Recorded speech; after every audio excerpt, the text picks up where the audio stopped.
Welcome back, y'all. So today it's going to be a after the first 100 round review of the Girsan P35. Actually put about 115 rounds through it today. Actually it was 115. Going over a few things. Had one malfunction. First 115 rounds, it was actually in the very first magazine. When I first went to load this magazine, it's not unusual for new magazines to be very stiff in certain types of guns, but this was really stiff, and it was also very gritty. For some reason, it was like something was in there.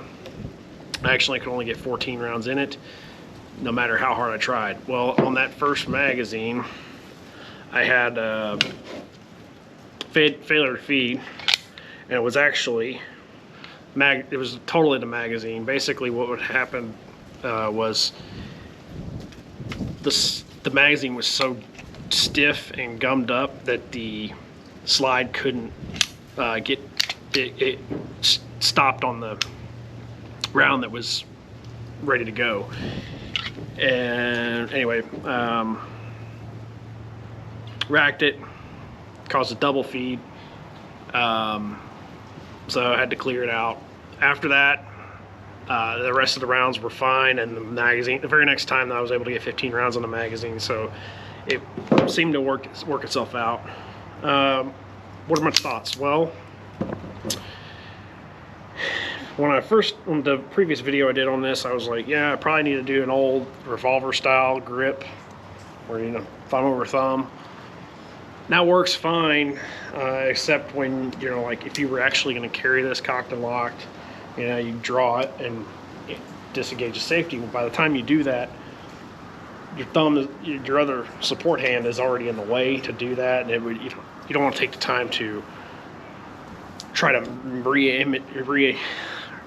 get a better grip on the gun while you're drawing to fire, if you know, say self-defense shooting.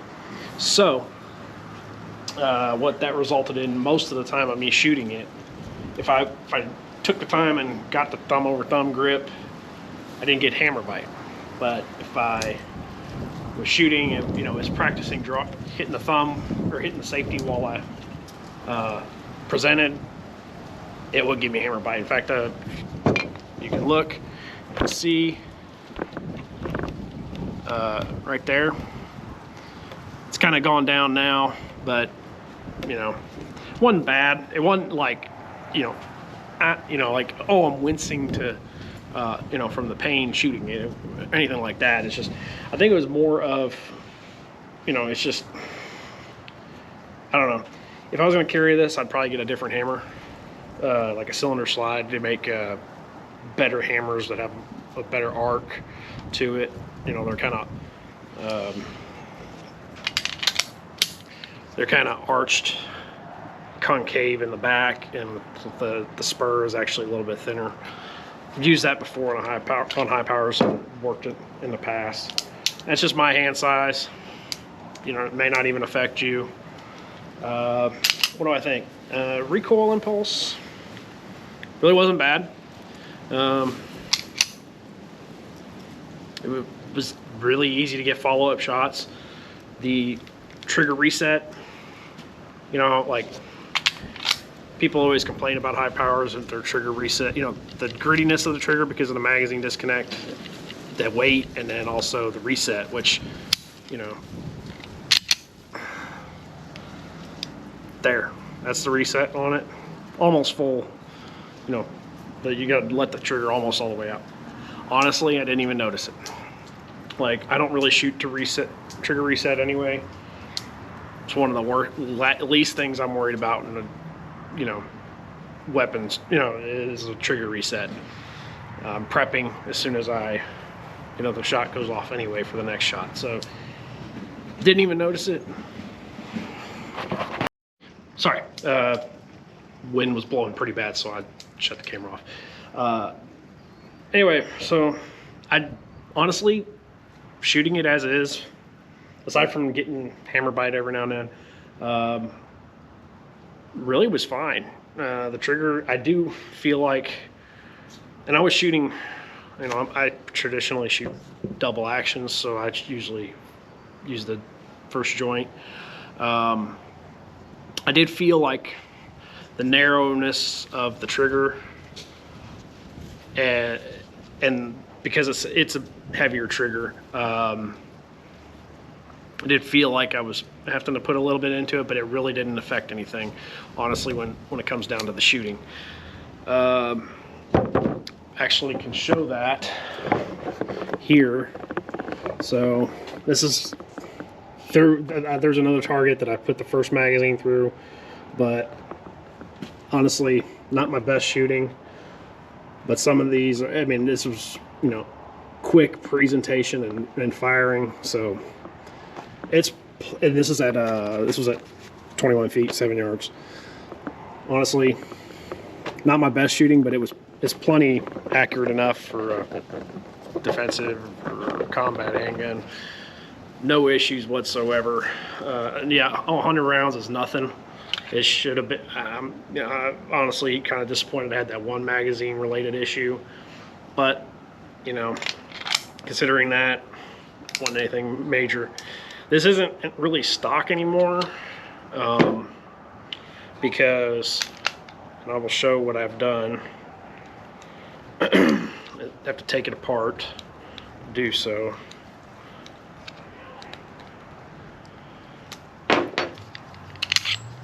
So what did I do to this? Not much. I did,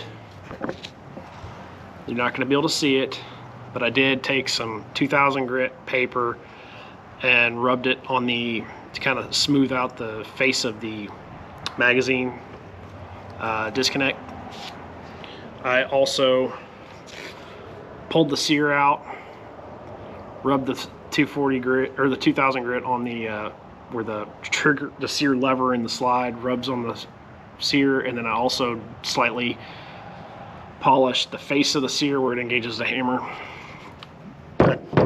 The only other thing I did was I pulled out the sear lever, polished it a little in the where the trigger lever hits it, and also on the sides of it to smooth it out. It's really about all I did. I spent 20 minutes doing it. It's already filthy, but it's okay.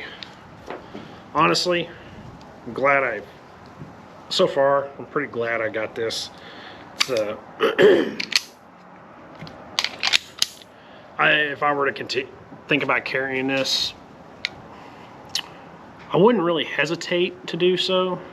I did find that the sights, the white on the front sight, kind of in the range. I had to go to this range, and I didn't get any footage because they don't allow it there. But the white inside that range, it wasn't the best lit, and this front sight kind of disappeared. Sometimes it just, I mean, it didn't disappear, but it wasn't like, hey, there's the front sight.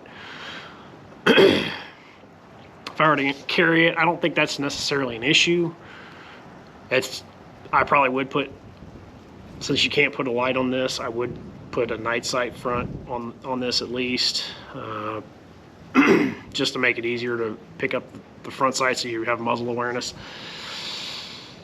Probably I would get a different hammer, which usually you get the hammer and sear together with these. I would also, even though I don't think it's necessary for I don't mind the trigger, honestly, at all. It really isn't that bad. It's kind of smoothing out as I'm using it. I would probably, at minimum, though, pull the magazine disconnect, just because that right there, you know, I don't want to have to strip my magazine. Is that totally necessary? The likelihood of having to reload in a defensive shooting? Not really, but I might also consider just getting the spring assisted magazines and the extra spring that B&H Spring Solution sells, just to get the magazines out. Honestly, that's the only issue I have with the magazine disconnect. I don't mind the grittiness per se. Stand by, UPS is here.